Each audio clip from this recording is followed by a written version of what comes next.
Assalamualaikum warahmatullahi wabarakatuh. Perkenalkan, nama saya Marindaka Anugrah Putra Utama. Saya dari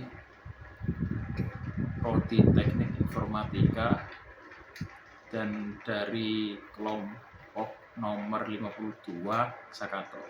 Hari ini saya akan memberikan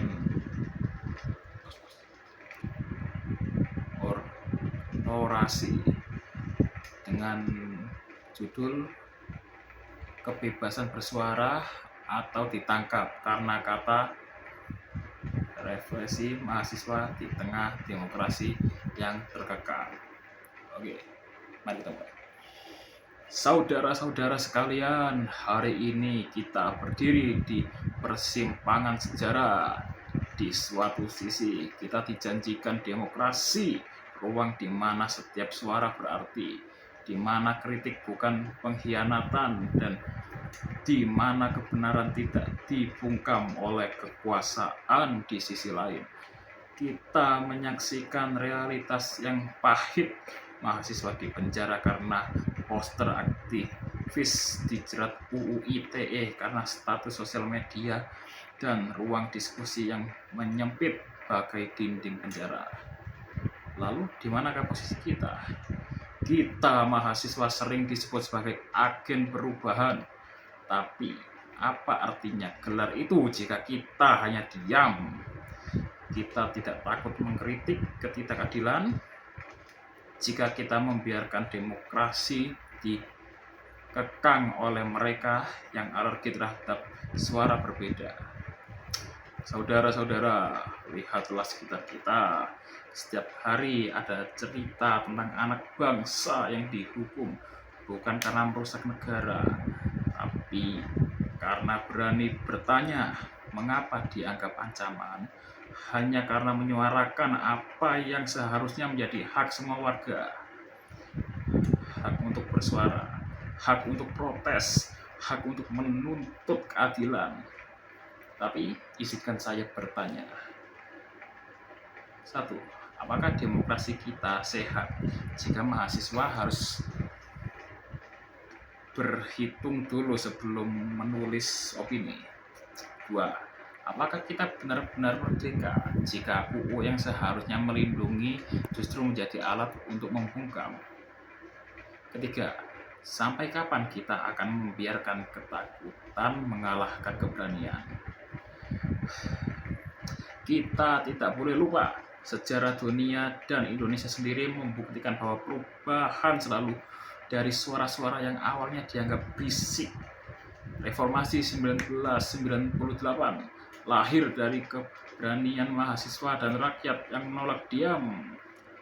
Tapi hari ini, 26 tahun setelahnya, kita justru kembali diingatkan demokrasi bukan hadiah, tapi perjuangan yang tak pernah selesai. Maka saudara-saudara, ini bukan hanya tentang UU ITE atau kasus penangkapan ABCD. Ini tentang masa depan kita bersama. Jika hari ini kita diam melihat teman-teman dikriminalisasi, besok bisa jadi giliran kita. Jika hari ini kita membiarkan kebebasan akademik dikikis, besok kampus hanya akan menjadi pabrik penghasil robot yang patuh tanpa daya kritis.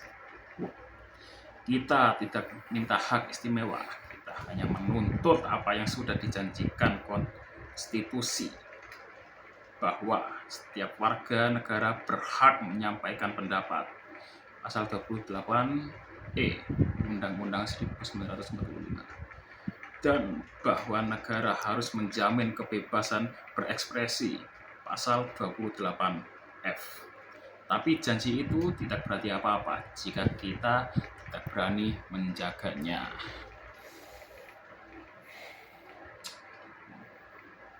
Maka apa yang harus kita lakukan? Jangan takut bersuara, tapi juga jangan asal bersuara. Kritik harus dilandasi data, argumen, dan tanggung jawab. Kedua, solidaritas. Ketika satu suara dibungkam, maka harus ada 10 100, 1000 suara yang akan menggantikan suara yang telah dibungkam tersebut. Ketiga, gunakan hak politik kita. Dorong revisi UU yang mustafir, pimpin diskusi dan ajak masyarakat sadar bahwa kebebasan bersuara adalah nafas demokrasi. Saudara-saudara, di ujung orasi ini saya ingin mengutip Pramoednya Anta Thoer, seorang terpelajar harus sudah berbuat adil sejak dalam pikiran. Mari kita berbuat adil pada pikiran kita sendiri, bahwa tidak ada demokrasi tanpa kebebasan, tidak ada kemajuan tanpa kritik, dan tidak ada keadilan tanpa keberanian. Jangan biarkan rasa takut mengubah kita dari mahasiswa menjadi tawanan, karena jika hari ini kita diam, besok kita mungkin tidak punya lagi kata-kata yang bisa diucapkan. Merdeka bersuara atau mati perlahan dalam bisu. Pilihan ada di tangan kita. Terima kasih. Wassalamualaikum warahmatullahi wabarakatuh.